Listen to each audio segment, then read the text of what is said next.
Welcome to Leave Room for the Magic, a podcast that invites you to embrace the wonder, beauty, and messiness woven into the fabric of everyday life. In this show, we'll bridge the gap between the practical and the spiritual, providing inspiration, tips, and tools from our featured guests. So without further ado, let's go make some magic. Welcome back, my loves. It is my pleasure to introduce to you our guest for the day, the magnificent Jennifer Spencer. Jen is a co-founder of an online community called Pause and Expand. They are focused on personal growth and mental health in both the corporate landscape and also day-to-day interactions with their digital community. She is a marketing maven, and before launching her new business, she previously worked in the corporate world as a marketing leader for companies, including Wattpad, Holt Renfrew, and The Body Shop. What her bio will not tell you is that she has the voice of an angel, a heart of gold, and is an incredibly magical force in my life. And I know the rest of the Pause and Expand community as well. So Jen, welcome to Leave Room for the Magic. And it is such a pleasure to have you here. Thank you for joining. Thank you so much, Karlee. It actually just is lighting my whole body up being in this conversation with you. And I'm so excited to just see where this takes us, where we go. Same, absolutely. And you're joining us from Sedona, nonetheless, which is one of my favorite places. Yes. So welcome. We're soaking in all of the magical Sedona vibes into this conversation. So and anyone who doesn't know what happens in Sedona, basically it amplifies whatever you are feeling. So when you feel happy, you will feel exponentially happy. And when you feel challenging feelings, it will elevate those. So it really reminds you to just be in the moment and try to always come back to happiness and love and presence. Amazing. I actually did my bachelorette in Sedona, which you know, Jen. Yeah. And hilariously, one of my friends who hadn't been to Sedona before, didn't really know what it was about. I definitely did more of like a meditative, chill, spiritual bachelorette than the party bachelorette. And a friend of mine, we were having dinner after, and she goes, something happened there. And she Googled Sedona, and the motto is, you will leave changed. It's like the fact that you actually had to Google that after our trip just kind of shows the impact that Sedona had on her, which I loved. I love that. Yeah. You will leave changed. Yeah. Wonderful. So for everybody listening or watching today, Jen and I met a few years ago through her partner, Steve, who is also co-founder of the Pause and Expand community. And he will also be joining us as a guest later this season.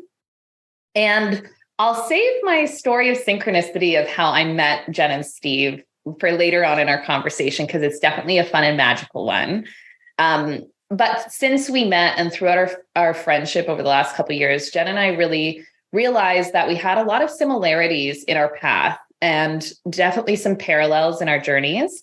While the circumstances are different, a lot of themes and lessons that we've gone through internally, we could really connect on and felt connected to each other in that way. So, you know, as we dive into this, Jen, we've both set intentions for our conversation today. So let's kick off there.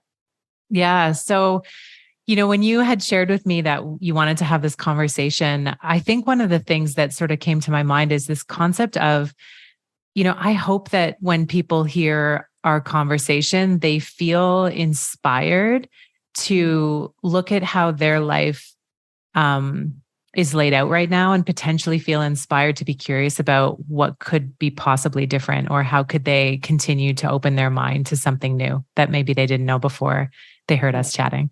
I love that. Yeah. I love that. And one of the themes from this season that'll keep coming up again and again is really around language and the language we use.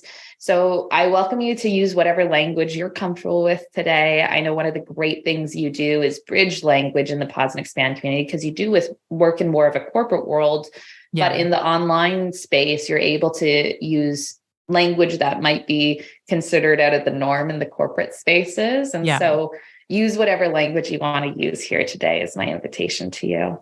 Okay. Amazing. Yeah. Wonderful. And my intention, in addition and building on what you said, Jen, is to also highlight your impact on the world and the light that you bring, and share that light with this community And I know that's something that you get to share weekly in your community, but you create a lot of magic in this world. And so utilizing those tools and being able to share the tools that you've utilized throughout your journey. And hopefully that can help somebody in our community as well who's listening to this episode. I love that. I love that. Wonderful. So when you think of leave room for the magic in your life, what does that phrase bring up in you? The word that comes to my mind right now is possibility. I think possibility is something that we learn when we're young. And then as we get older as adults, we sort of forget what's possible because we think that we have to be a certain way. Yeah. And the more that I'm stepping into the work I'm doing that is really, really giving me a deeper sense of purpose, it's reminding me of the power of possibility. And I think that that's where the magic comes in, when we can kind of let go of where the outcome is going to take us. Yeah. And just stay open to the possibility that things are really, really powerful, and the power of our thoughts will take us to incredible places. But the magic is in the process of possibility, of like letting it just happen the way that it's supposed to, and also taking inspired action at the same time. Yeah, absolutely. Absolutely. And I think one of the things you and I have talked about is remembering our own magic inside of us and our own gifts, which is also what you just said about thinking of possibilities when we're younger and kind of losing that along the way. I think even remembering our own innate gifts, that kind of thing also falls off along the way. So talk me a little bit about in your journey, how did you start to remember those gifts and really live into them in your adult life? I think life is just a series of these small moments that are always kind of reminding us who we are, and just to continuously come back to love. And I remember when I was younger, I grew up in a family where my dad was very much, and in all the best ways, but really wanted us to be the best we could be. And so for him, that looked like staying in a career, the same career his entire life, and becoming very successful in that. And there was a moment in my journey where I was on that trajectory. I was the VP of marketing at The Body Shop, a very well-known purpose-driven organization. And I remember sitting in the office and getting to that place and then thinking to myself, I don't think this is what I want to do. I'm not sure that this is where I want to be. Yeah. And from that moment where I defined, it was more of a question of, I'm not sure if this is what I want. It wasn't definitive. It was just kind of a curiosity. Yeah. And from that place, all of these little moments and actions started happening. So when I put that moment of desire out, like, I'm curious that maybe there's something more that I really want. My path started opening up. So I started being more willing to share the work that I do in the spiritual world, which, for me was always thought like, you can never tell and show someone who you are, because that'll make them think that you're strange, or there's something like different about you. Yeah. But then I started to realize that that is actually my gift, is the ability to be with people that actually are in the same world, that are curious about the same things as I am. And then that place of letting go of who I thought I was supposed to be felt like I didn't have to hold on so tightly to it anymore. And I could actually start building things like Pause and Expand, which is my true passion and my true purpose. So when you're sitting in this corporate seat, I always say there's like this, one of the similarities in our story is I still feel like I'm in this kind of corporate financial industry, very, very traditional setting. And yet this deep, vast spiritual side of myself. Yeah. So I always call it like the closet spiritualist. Totally. Like we're like in these spiritual closets. And then all of a sudden there's like an invitation. All of a sudden you meet somebody where you're like, I think they're into this stuff too. Yeah. And then you start talking about it and you just go there. Right. Yeah. And so how old roughly were you when that kind of realization started to come? Because I think people also forget, have so much expectations of themselves, especially in their 20s, but it's like, sometimes that click doesn't happen right away, or the change doesn't happen right away from that first inkling and curiosity that you got of maybe something is different. It's not like let's shift everything. So when did that start to, unfold for you? Honestly, it was sort of in my early 30s where I started to kind of have this moment of, it was almost the moment where I achieved what I thought I was supposed to be. And then that was an inflection point of, I'm not sure that this is who I actually am, the true version of me. And so I remember when I was in my 20s and working in, different organizations, people would say to me, where are you going this weekend? Like, you're going on some experience. And I would always tell people I'm going on a yoga retreat, because that was the safest thing I could possibly say. But I was going to meditation retreats the whole time. And I was too scared to tell people that's what I was doing, because I was worried about their perception. But I think what's really powerful is when we start to step into who we are, and I feel like you've had a similar experience, we get to realize that it's okay to share more vulnerable things. And actually the vulnerable things are what bring us deeper connection to human beings, and realize, wow, I can actually be myself, share all of my gifts. And there are people out there that are going to relate to my story. Yeah, absolutely. There are. When I first started talking about this, I found that a lot of people would say to me, oh, I don't get to talk about this with anybody.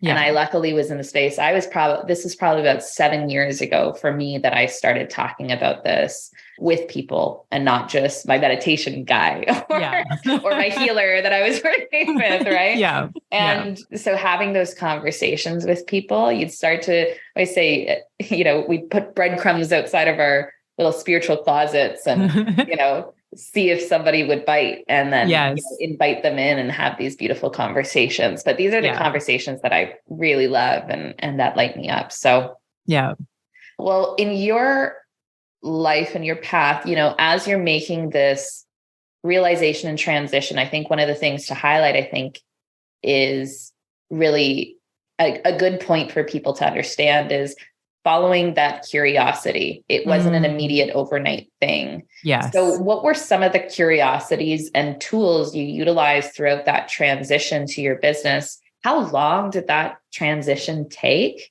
for you specifically? And what did that look like? Because I think so often people look for clarity, forgetting that sometimes it's the action, that taking that small inspired step opens up new possible paths that we didn't see from our initial viewpoint and standpoint. Right. Yeah. And for so sure. On your journey, what did those steps kind of look like?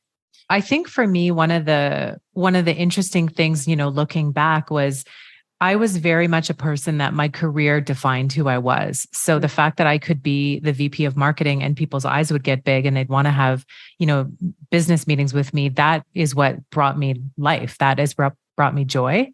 Yeah. And I remember there was a moment where I was sort of in between jobs and I kept looking for new VP jobs. And I kid you not, Karlee, I applied to 5 roles as the VP of marketing. And I was the runner-up in every single one of those positions for 5 roles, which over the course of 2 years was devastating for me. There was this whole grief of I'm not good enough and I can't do it. And why does no one want me? And all of those negative feelings started to come in.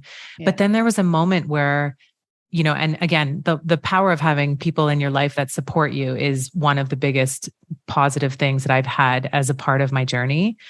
Because I think sometimes people can show you things that you can't even see yourself. Right. But there was a moment where I was sitting, it was either my sister or Steve that said to me, well, maybe this isn't what you're supposed to be doing. Have you ever actually thought of that? And it completely tore me apart. I was like, this can't be my truth. This can't not be what I'm supposed to do, because that's what I thought I was always supposed to be. And I ended up getting a job at this company called Wattpad, which is a tech company completely not in the world that I was originally trained and done my experience in. And the pandemic hit and they asked me, does anyone in the company know wellness experiences that could lead some things? And I'm sitting there scared to share, I'm a meditation guy. This is what I do in my secret spiritual closet over here. And I just was Steve just said, why don't you just do it and see what happens? If one person shows up, just do it. And I did. And it was the most freeing and exciting. I can feel it in my body right now. It was the most exciting moment of, oh my gosh, I actually don't have to hide who I am. I can actually be Jennifer Spencer, the marketing person, and Jennifer Spencer, who loves spirituality and somehow wants to bridge these two worlds. And from there, it just kept progressing. So again, it was all these little breadcrumbs of, at one point I had to separate Jennifer, the marketing person, from the person who was leading wellness. And so I had to go to my boss and say, you know what, I'm happy to do this, but I need you to pay me. I need to actually have money coming from this. And she said, okay, let's do it. And then, I started realizing other companies wanted this in their worlds as well. And so we started getting more requests. But I think the biggest thing, and everyone's going to have their own path, but the biggest thing I learned is as soon as you stay curious and say yes to something that probably feels very uncomfortable, it's not going to feel comfortable. And I know that you feel the same way too.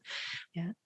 Then the next sign and synchronicity will show up to say, oh, okay, I said yes to this and now something else is showing up and another opportunity and another opportunity. And then all before you realize it, you've built an entire company and people are calling you because what you do in the world is so important. So it's really cool, but it requires that aspect of curiosity and also the patience to let things show up in the time they're meant to show up and not feel like you have to let it all go and become this new person. Because that's very scary for most people.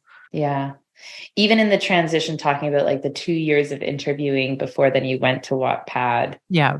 Even in that transition, did you still feel like this is a stepping stone? You obviously didn't see that path at Wattpad would have, or the pandemic. We shouldn't have predicted that ever. Exactly. That made a massive demand on our mental health and, corporate spotlight on that. So transition, how long has that been for you now?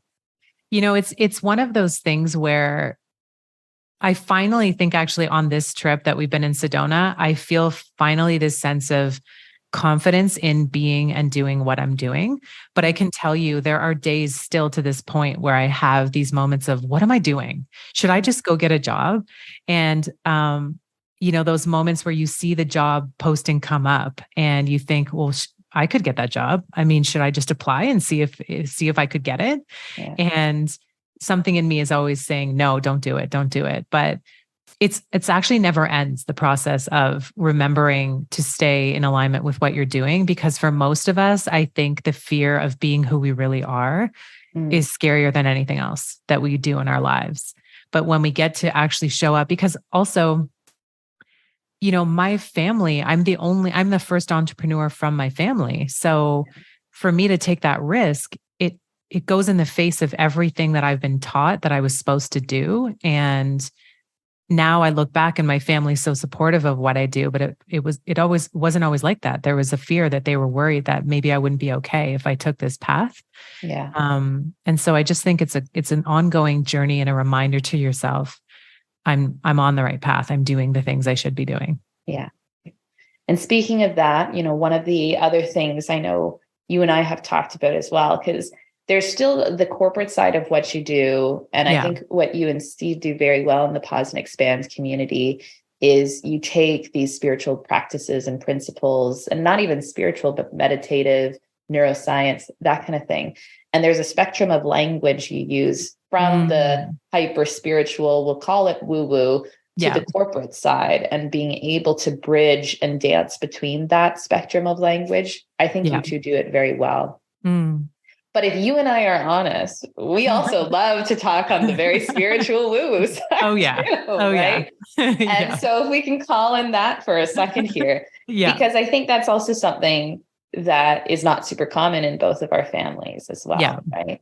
Yeah. And like I said, sometimes you're saying the same things, but in different words. So what are some tools you've used in navigating your spiritual life with your family? If we talk about some of your gifts that you have on the spiritual side, what is that like navigating with not only your family, but when you were in the corporate space as well? And you get, even if it probably within your business, when you get these intuitive hits. Yeah. I don't know how to explain this, but how do you navigate those things as they come up? So one of the things that I very rarely used to tell people is that I'm a medium. So I can help people to communicate with people that have passed away on the other side. And that gift, I think was very divine the way it came into my life, because it's one of those things that will actually, people will say, you've lost it. Like you've actually lost it. And, it can be very controversial for people in terms of what their beliefs are. And it started coming to me actually when my mom passed away. And I started to receive these really, really clear signs that she was around, that she was trying to communicate with me. And you know, those moments where you hear a song and it reminds you of someone, or you see, you know, you smell a perfume, or you see an object, whether it's a car or something. There were things that were so, you couldn't deny them, where, you know, she drove a black convertible Jaguar, a very specific one. And it showed up one day right in front of my sister's apartment as she was literally buying a new home for herself. And it was like all these things, just, I could have like a list of 20 things that happened during this time when it was my mom trying to communicate. And I remember feeling really scared and also really excited about the possibility that there was something I didn't even realize was out there. And at the same time, I remember being really worried to tell my family and my friends, because I thought they're not going to believe me and they're going to think that I'm making all these stories up.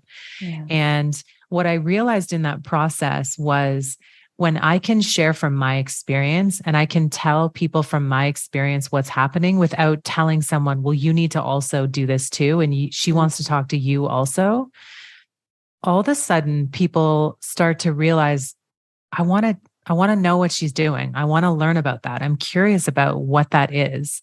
And that's exactly what happened. My sister was the first one, and she started receiving signs, and she would come to me and say, I have to tell you this really weird thing that happened to me. Do you think that's mom? And I would turn to her and say, well, do you think it's mom? She's like, I don't know. And then eventually, like, more and more things would happen. And then eventually, you know, she just called me yesterday and said to me, oh, mom came to me and shared this thing, this really cool thing happened. And then it happened to my brother. And then it happened to my dad, who's an accountant by trade, who like would never in a million years believe in this stuff. Yeah. And so the biggest thing I'm realizing with all of this is, no matter what your specific gift is, if you share from your experience what it's done for you and how it's impacted your life, then whoever is meant to also hear and be inspired by whatever it is that you're doing, it'll start to ripple and open up their gifts, I think, in the same way. But that was a really scary moment, because it was something that is really out there. Like, you can't really prove it. So you really just have to believe. Yeah. Yeah, absolutely. I think one of the, my grandmother, when she passed away, she was really big into 11:11, and that's when our family started seeing it quite a bit. So we'd get signs, not just looking at the time, 11:11, but, growing up, I was a big competitive dancer, and after a dance competition, we'd go get ice cream. The cost of the ice cream was $11.11. Or when my grandfather passed 11 years later, I was 11 when my grandmother passed, and 11 years later I was 22. So 11:11, right? And when I graduated university, the hotel we were staying at, I got the room number 1111 amongst all my family. Wow. Yeah. And so it's my one and only tattoo on my arm. And, and it's so funny because recently I just thought, because 1111 is, I'm not the only one who that's a sign from loved ones, or just like a sign for people. And recently one of my family members messaged me, and they were like, they sent me an article about 11:11 being a spiritual meaning. And they said, I just thought it was a you thing. I didn't realize it was this big spiritual thing. And I laughed just because I was like, for, more than half my life, it's been a big thing, big influence in my life. And I have known that it's not just me, but it's just so funny when all of a sudden you're like, you did it? Yeah. I didn't realize that. But then that really shows you, the worlds we are steeped in, not everybody has those perspectives as well. Yeah. So it's always interesting. Well, it's interesting, when we were chatting before we decided to record this together, you were talking about this concept of synchronicity. And I just went for a walk this morning, and I was thinking about, what does synchronicity mean to me? Yes. And I wrote it down on paper, and I wrote, it's a tool that helps us to remember that we're all connected and we're all supported. So what I reflected on was, why is it so cool when I see a car that reminds me of my mom? Why is it so cool when you get that 1111 show up and it gives you that feeling in your body of, ooh, what's happening here? Why is it so amazing when you meet someone or, you're thinking of someone and then they call you right away and you think, oh my gosh, what it's doing is it's reminding us that we are all connected to each other, right? That we're all here, that we're not alone, we're supported, and to trust in the path that we're taking, right? To just ultimately come back to love. Because what I notice sometimes is that people are getting, caught up in the story and forgetting about what the reason is why you're seeing the signs. So I remember when I used to get signs from my mom and I would tell the story and people's eyes would get big the way they did when I told them I was the VP of marketing. And I forgot why that was actually important. It was like, I love the idea of them going, oh my gosh, that makes no sense. That's so cool. Yeah. But I forgot that actually my mom is just a symbol that I'm supported and that I'm loved and that I can pursue my dreams and I can have what I really desire. So I'm curious for you, like, what does synchronicity mean to you? Synchronicity, to me, when I think about it, I think about oftentimes another word for synchronicity is coincidence. And so there's this, do you believe in coincidence and happenstance, or do you believe in the, we're connected, or everything happens for a reason, right? And it's not as simple as everything happens for a reason. So the reason I like the synchronicity is there's a magical feel to it. So it feels like magic. I know you and I have talked about that. It's not necessarily magic per se. It just feels magical when you see stuff and you follow the breadcrumbs and it leads you to a better place than you could have ever predicted, and it feels like there's a supporting team on the other side that's helping. I don't think they're, it's the one be all end all, at least in my beliefs. I think there is a, a guiding supportive force for me. Is what I believe. I love that. I love that concept of, we get so caught up in our everyday lives and all of the things that we're worrying about and focused on. And when we really zoom out and look at the bigger picture, it's so much bigger, right? Yeah. I mean, that's that feeling. And that's what's cool about synchronicity is it's actually a feeling in your body when you get that tingling, or that it always is the same for me when I feel that moment of, whoa, what was that? What was that? Yeah. And the pieces of the puzzle kind of come together, right? Yeah. So that feeling, talk to me about that feeling. Is there a difference? The reason I say it's different than everything happens for a reason, I think it's more of just a different word for coincidence, right? Yes. So coincidence, to me, feels like you don't see the connections. You're maybe too busy thinking about your own life, your to-do list, your work. You miss the magical piece of it where you see that, oh, this could be intertwined. Yeah. Or not in something, greater. Yeah. What does that feel like in your body when this is the fun synchronicity that's happening? I think it's just this feeling of a knowing. It's a real deep knowing inside myself. It feels like a yes. When people will say it's either an F no or it's an F yes. It's an F yes when that happens, because it's just a reminder. You don't even question yourself. And I think it's also a big tool to help us stay connected to our intuition, which is that inner knowing that all of us have. And we spend so much time talking ourselves out of it when actually the synchronicities and the coincidences it's undeniable, right? It's just it's an intuitive hit and an inner knowing that feels like a yes, keep going. Don't stop. You're on the right path. Even no matter what it is, you're on the right path. And actually what I find also interesting is sometimes synchronicities can, if you're coming from the wrong place, they can actually take you to a wrong spot, or they sort of redirect you. So, I thought about moments in the past where I really liked a guy and I was looking for all the signs that he was interested in me. Yeah. And I would look for signs and try to make them happen. Yeah. And actually they were like saying, Jen, this is not the right person you need to be connected to. Yeah. Reroute yourself. But that's where the discernment and the real staying in your heart and staying in your knowing. Because if I had stayed in my knowing during those moments, my intuition was telling me this is not a sign. It's actually just you trying to make something that isn't actually here. So that's also really powerful too.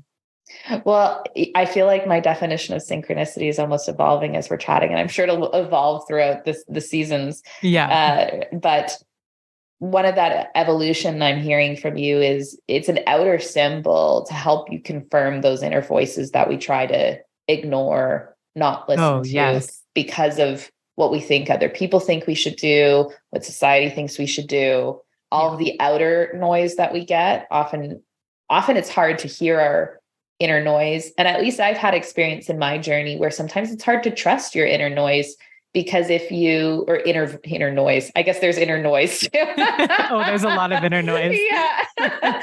But finding that like clear voice, and seeing those synchronicities come in that are like, oh, this is a good path versus and I don't want to say good or bad, but just like a more redirect. Aligned. More aligned, I think. Yeah. Alignment, I think, is a very good word. Thank you for that. Yeah. So using it as an outer symbol to reconfirm that inner voice that's trying to guide you. I always say there's, that inner voice. How do you distinguish it from the inner noise? Let's say, there's clarity to it.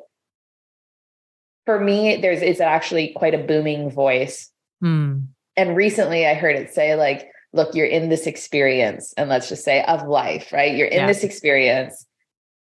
I'm just trying to make it easier on you. You get to choose. Yes. Yeah.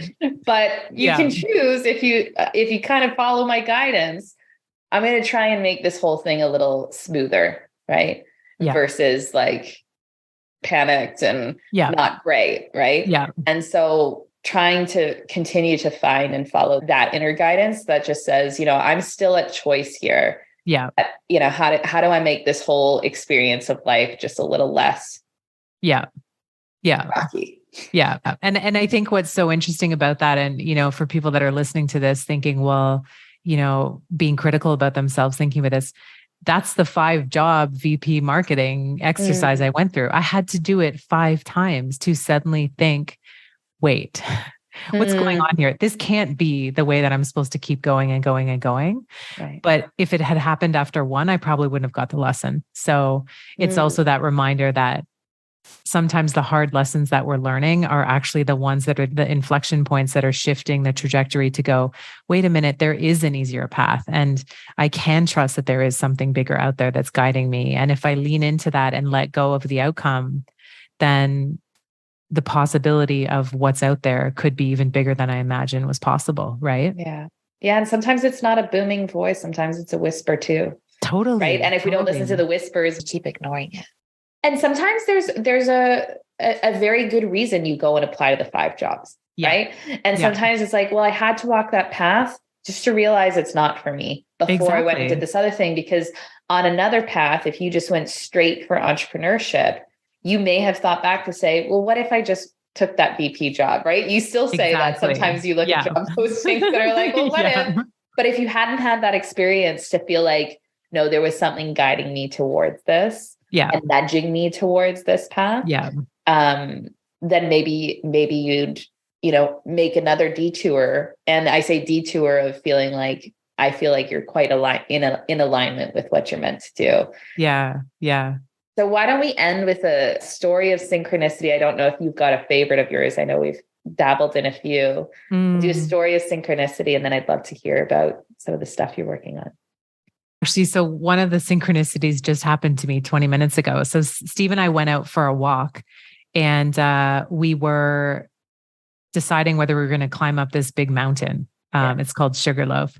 And I kept saying to Steve, I really want to go. And he said, well, I'm too tired. I don't want to. I don't really like hiking that much. And having this whole conversation. Anyways, I said, we're going. Let's just start walking. And so we got halfway up the trail, and there was a man that was wearing a Niagara Falls shirt. And so Steve stopped him and said, oh, Niagara Falls, are you from there? And he said, no. but I've been there. And Steve said, oh, that's right, really close to where we're from. And the man had just had a double hip replacement surgery. And he talked to us about the importance of fitness, of taking care of your body, and of exercise.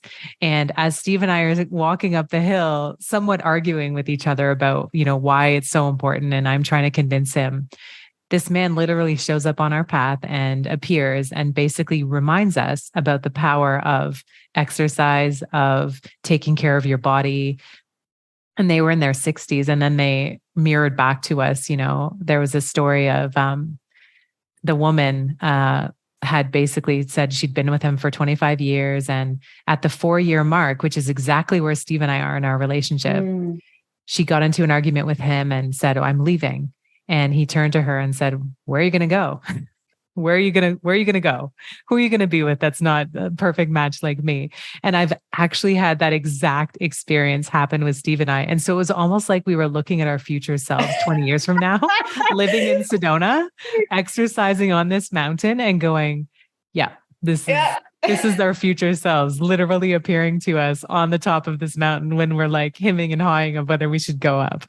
So I love that. It was really, really amazing. And then I thought, well, this is funny. I'm going to do a conversation with Karlee about this exact topic. So that's a perfect story. I think those are the fun things where, once again, it's like, could be a coincidence that you just ran into these people, but it's fun to look at it and be like, that's like our future selves. And they said stuff that we talk about and all this stuff. Oh my God. I love that. Yeah. Yeah. So it was one of those moments where it just reminded me, you know what? Lean into the love that you have for Steve. Lean into this being your life. Let your physical exercise be a joy versus a burden, because look at yourself in 20 years, this is all going to pay off. And so just keep taking those small steps up the mountain because it's taking you somewhere good. Yeah, I love that. Okay, wonderful. Well, I did promise people that I would tell them the story of synchronicity that for you and I meeting, which actually also has to do with Sedona. So a good friend of mine had made these beautiful seashell earrings before I went to Sedona for my bachelorette and gave them to me as a gift. And when I was in Sedona, I bought her like a string of crystals to use for her jewelry making. And I was like, I don't know what you're going to use them for, but here you go. So when I got back from Sedona, I went over and gave them to her. She was like, oh, there's this really great sound bath happening tomorrow night. I was like, I love sound baths. So I was like, sign me up. Here we go. So her and I went to the sound bath, and it was Jen and Steve's sound bath. And I didn't have my contacts in because we were going to be lying down with my eyes closed the whole time. So I didn't really pick up on the facilitators. I knew there was a guy and a girl. I was just in the moment. In the bliss. Came back from Sedona. It was a magical, magical sound bath. And then the next night, Steve was DJing at my brother-in-law's 40th birthday party. And so that's when Steve and I reconnected, and I figured out he was one of the I was like, you're the guy that I didn't see yesterday. Cool. Yeah. And we chatted about what each other did and had one of those kind of closet spiritualist moments where I was like, this is who I am. Like, I love sound baths, and this is why, and that kind of stuff. And I'm a financial planner and blah, blah. And I was like, wow, what a juxtaposition. I need to meet Jen.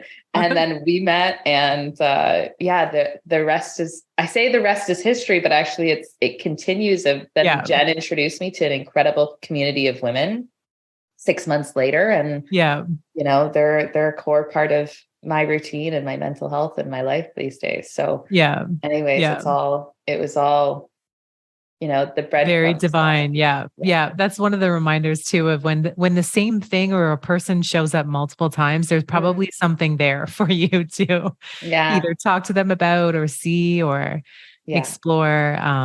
But it's just that moment of, oh, weird. I was just at this thing yesterday and here you are DJing my brother's birthday party. Exactly. Yeah. Exactly. So wonderful. And then Jen, you've got a lot of incredible opportunities for people to connect with you and some exciting stuff going on in your world. So please share.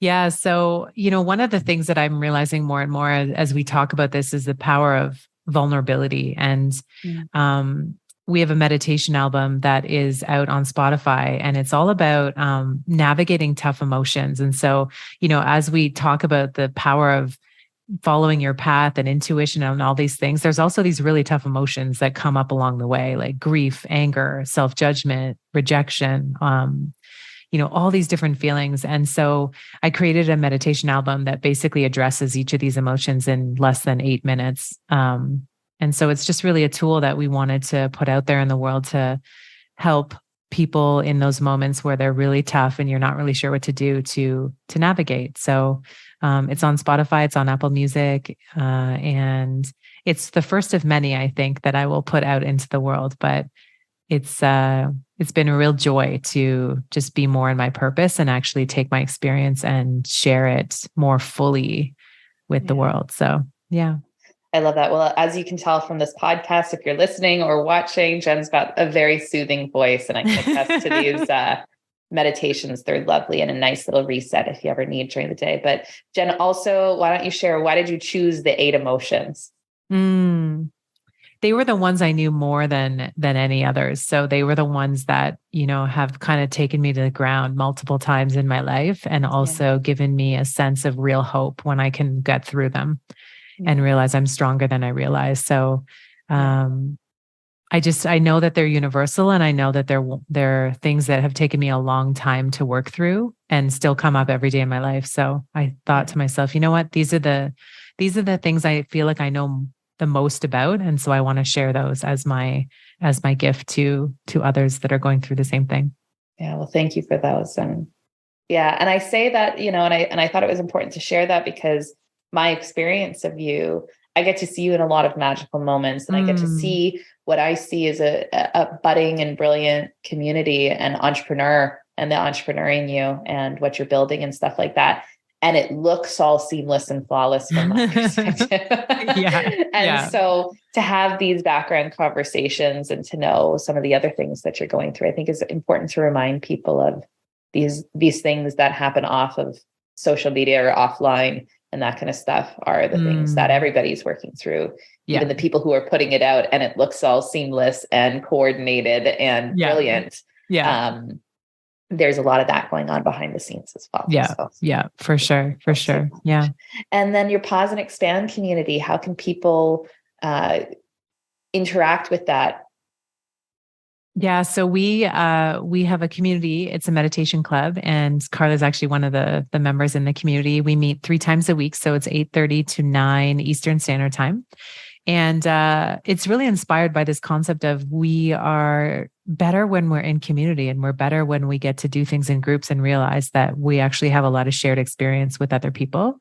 And so we meet for 30 minutes, and we do a sound bath. We visualize something amazing to help set us into our day, and we journal, and we just connect. Like, the wisdom that comes from this group of 100 people is just mind-blowing. It's incredible. So it's really just an invitation to start your day in a different frame of mind than maybe what you would have thought you were capable of.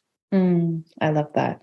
A nice 30-minute touch point, a good accountability group to have if you're trying to make meditation a part of your routine. Whether it's meditation, just sit and mindfulness, there's a lot of great sharing in the chat of these groups, and wonderful connection in the Facebook group as well. So please check out Pause and Expand if you have some time. I think it's a great community, and congrats, Jen, for you and Steve on building a wonderful space for people. Thank you. To gather. Yeah, I'm always so inspired by Carly's comments specifically. I always look for them. What's Carly saying about this? What wisdom can I get from her today? Well, likewise. Wonderful. Well, Jen, thank you so much for being here. This was a wonderful conversation, and I know people will value it. So thank you for your time, and thanks for having me. Yeah. Thanks for having me and reminding me of the power of all the different sides of us that can come to life when we just talk from our hearts, right? Yeah, my pleasure. Pleasure. Thanks, Carly. All right. Bye. Thank you so much for joining me on the premiere episode of Leave Room for the Magic podcast. Join me again in 2 weeks when I will be diving deeper into the topic of meditation and mindfulness with our next guest, Alicia Maslin. In addition to sharing Alicia's wisdom and teachings on these tools, She opens up about her personal journey and how her practice helped her navigate the most difficult news of her life. It is an episode you will not want to miss. Thanks again for listening, and I'm wishing you a magical few weeks until next time.